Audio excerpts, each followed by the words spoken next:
2 দিনের মধ্যেই জিমিন এমন একটি ওষুধ তৈরি করে যেটার না আছে কোনো রং, না আছে কোনো গন্ধ। জেকে তোমরা একটু ঘুরে আসো। হঠাৎ আর এখন এই অবস্থায় তুমি আমাদের ঘুরতে যেতে বলছো? তোমাদের মাইন্ড ফ্রেশ করতে বাইরে যাওয়াটা প্রয়োজন। জিমিন এমন ভাবে তাদের বোঝায় যে তারা যেতে বাধ্য হয়।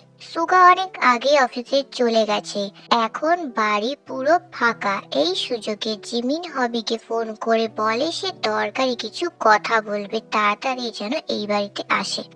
জিমিন, বাড়িতে কি কেউ নেই?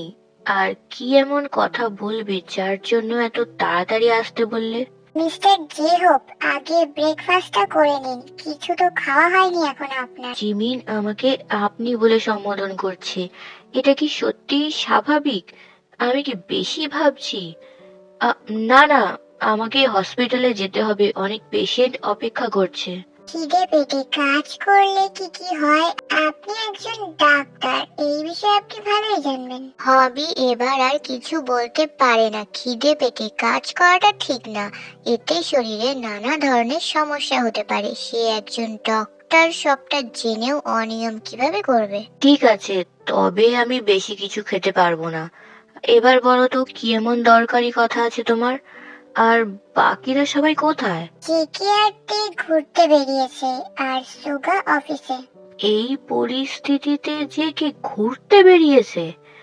না চাইতেও আমি এগুলোকে স্বাভাবিক নিতে পারছি না, আমার খুবই সন্দেহ হচ্ছে। কথাগুলো ভাবতে ভাবতে হবি খাবার টেবিলে এসে বসে। জিমিন ততক্ষণে কিচেনে চলে যায় ব্রেড আনতে। হবি খেতেই যাবে, তখনই ডোরবেলটা বেজে ওঠে। ওহ, খেতেও দেয় না, দেখি এখন আবার কে এলো।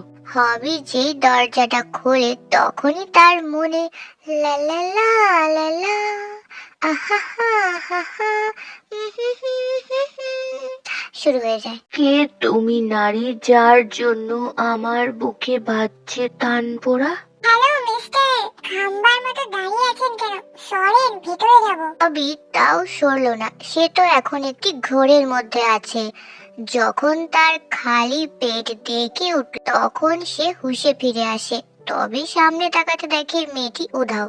যা বাবা, কোথায় গেল? পেতনি নয় তো?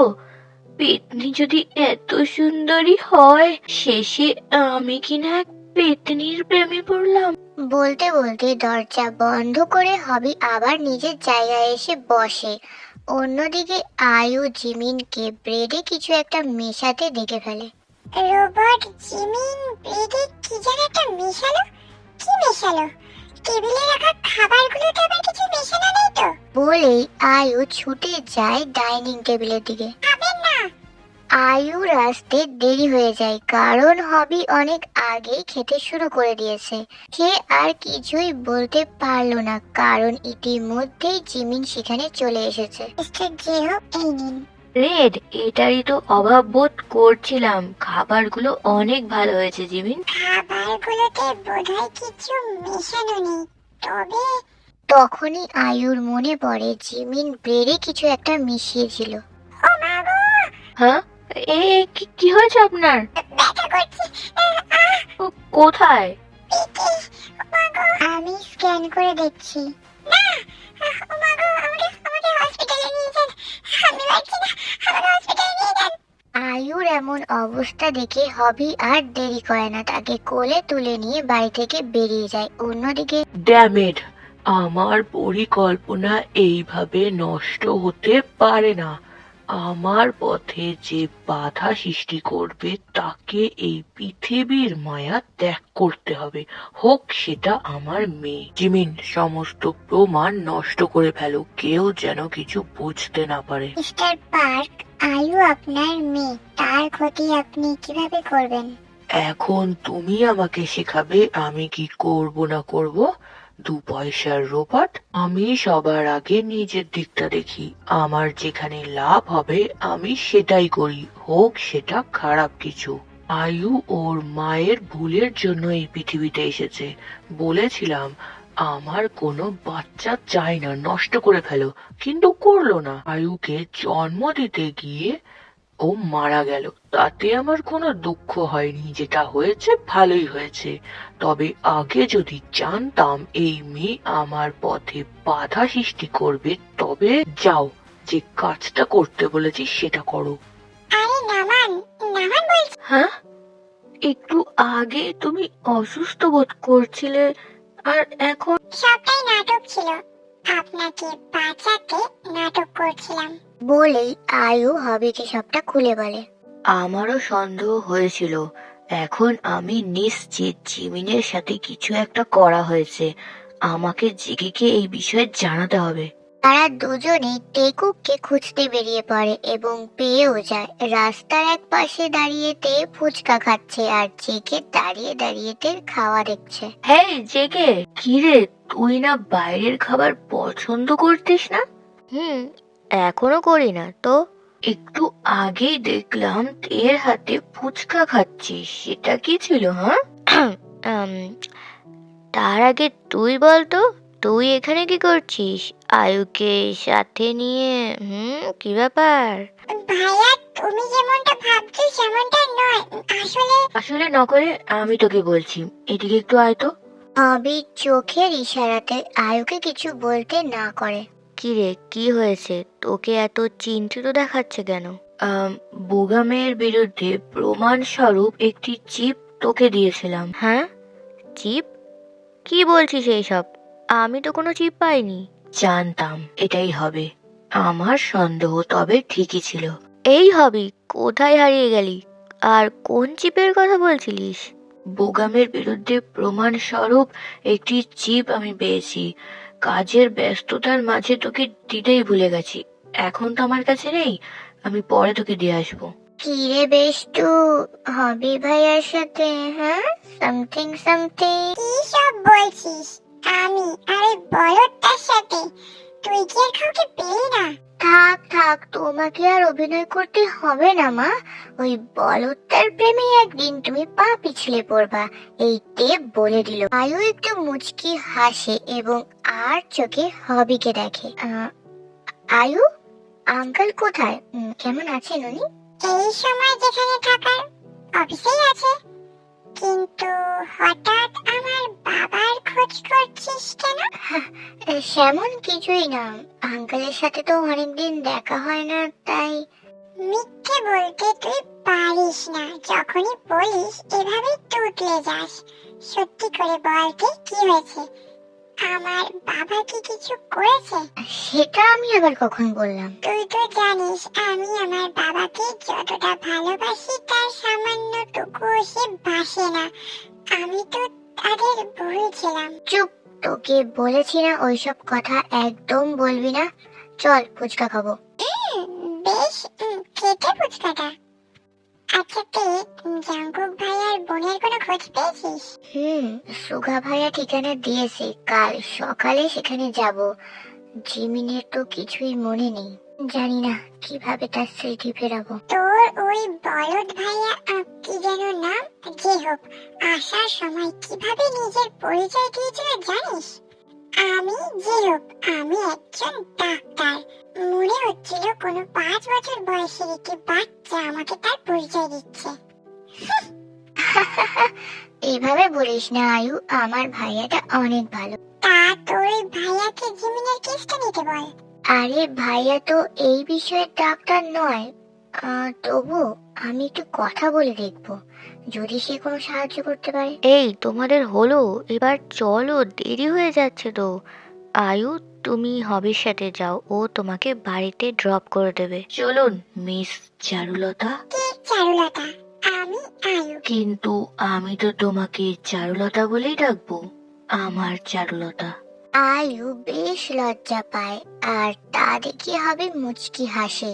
তারা যে যার গন্তব্যের দিকে রওনা দেয়। অন্যদিকে এতক্ষণ যে লোকটি টেকুকের পেছনে তাদেরকে ফলো করছিল, সে বোগামের কাছে যায় এবং তাকে জিমিনের ব্যাপারে যা যা সে শুনেছে সবটা বলে দেয়। আচ্ছা, গুড জব, যাও এখান থেকে। এবার আমার শেষ চালটা দেওয়ার সময় এসে গেছে, তারপরেই চেকমেট। মাঝরাতে সুগা তার ওয়ার্ড্রোব থেকে একটি ফোন বের করে এবং কাউকে সে কল করে। আমার কাছেই আছে। না না, কেউ দেখেনি। ওকে, বাই। পরের দিন সকালে টেকুক সুগার বলে দেওয়া সেই ঠিকানায় আসে। জেকে প্রচন্ড নার্ভাস বোধ করছে, নিজেকে সে সামলাতে পারছে না। তে বোঝে এবং জেকের হাতটা সে শক্ত করে ধরে। আমি আছি তো, এবার যাওয়া যাক। কলিং বেলের শব্দে ভেতর থেকে একজন মহিলা এসে দরজা খোলে। হ্যাঁ বলুন, কাকে চাই? আন্টি জিমিন, মানে কিম জিমিন আছে? আমি ওর ফ্রেন্ড। ওকে বলুন সুগার বোন এসেছে। এসো না, ভেতরে এসো, বসো, আমি ওকে ডেকে আনছি। তুমি তে, রাইট? ইনি কে? জেকের খুব কষ্ট হচ্ছে, বুকে প্রচন্ড ব্যথা করছে। আদরের বোনটাকে এতগুলো বছর পর দেখেও খুশি হতে পারছে না। তার বোনটা যে তাকে ভুলে গেছে। পরিচয় করিয়ে দিই, ইনি হলেন রোবটিস জিওন জাংকুক, আর আমার ভালোবাসার মানুষ। বলেই তে জেকের দিকে তাকায়, তার মুখে মিষ্টি হাসি। জেকেও জোরপূর্বক হাসে। ভাইয়ার কাছে তোমার এত কথা শুনেছি, তোমার সাথে দেখা করার খুব ইচ্ছে ছিল, কিন্তু ভাইয়া সময় করতে পারছিল না, তাই আমি নিজেই চলে এলাম। এটা তোমার জন্য চকলেট। কিন্তু তুমি কি করে জানলে এটা আমার ফেভারিট চকলেট? আমি জাঙ্কুককে বলেছিলাম তোমার জন্য গিফট কিনে আনতে, ও নিয়ে এলো চকলেট। আমার তো খুব রাগ হয়েছিল যে প্রথমবার আমি দেখা করতে যাব শুধু এই চকলেট নিয়ে। এখন দেখছি ঠিকই করেছে। এইভাবেই তারা টুকিটাকি গল্প করতে শুরু করে। অন্যদিকে জেকে এক দৃষ্টিতে জিমিনকে দেখছে, কিন্তু জেকে যখন বুঝতে পারে এতে জিমিনের অস্বস্তি বোধ হচ্ছে, তখনই সে কাউকে কিছু না বলে বাড়ি থেকে বেরিয়ে যায়। কি হলো ভাইয়ার? আমি সরি ভাইয়া বলে। তাতে কি হয়েছে? তুমি ভাইয়াই বলবে, এটা তোমার অধিকার, তুমি তো বলবে। মানে? ও কিছু না, অত ভাবতে হবে না তোমাকে। জাংকুকের বোধহয় কোনো ইম্পর্টেন্ট কাজ মনে পড়ে গেছে, চিন্তার কিছু নেই। এবার আমাকেও যেতে হবে। সে কি, তোমরা তো কেউ কিছুই খেলে না। সরি জিমিন, অন্য কোনো দিন হবে। তোমার সাথে দেখা করতে পেরে কথা বলে আমার অনেক ভালো লাগলো। আমার ভাইয়ের পছন্দ আছে। জিমিন লাজুক হাসে। তের কথার মানে সে বুঝতে পেরেছে। তে বিদায় নিয়ে চলে যায়। তে চলে যেতে জিমিনের মুখটা থমথমে হয়ে যায়। কিছু একটা সে ভাবতে শুরু করে। জাংকুক, ওনাকে দেখার পর আমার খুব চেনা চেনা লাগছিল, কিন্তু এর আগে তো তার সাথে আমার দেখা হয়নি। জিমিন চিৎকার দিয়ে তার মাথা চেপে বসে পড়ে। আবছা কিছু স্মৃতি ভেসে ওঠে তার চোখের সামনে, কিন্তু সেটা কি জিমিন বুঝতে পারছে না। অন্যদিকে বাড়ি ফেরার সময় জেকে একটা কথাও বলেনি। তে চেষ্টা করেছে কিন্তু লাভ হয়নি। এমনকি বাড়িতে এসে জেকে সোজা নিজের রুমে গিয়ে দরজা বন্ধ করে দেয়। তে অনেকবার ডাকাডাকি করেছে, কিন্তু জেকে কোনো উত্তরই দেয়নি। তেও মন খারাপ করে নিজের রুমে চলে যায়। ওই মিন ইয়ঙ্গি যেমন বুদ্ধিমান তেমন চালাক ছেলে, বুঝে গেছিল কেউ তাকে ফলো করছে, তাই তো। কিন্তু এই জাংকুকটা বড্ড বোকা। আমাকে তো বেশি কষ্টই করতে হলো না। কাজটা ঠিক মতো করবি, এবার যেন কোনো ভুল না হয়।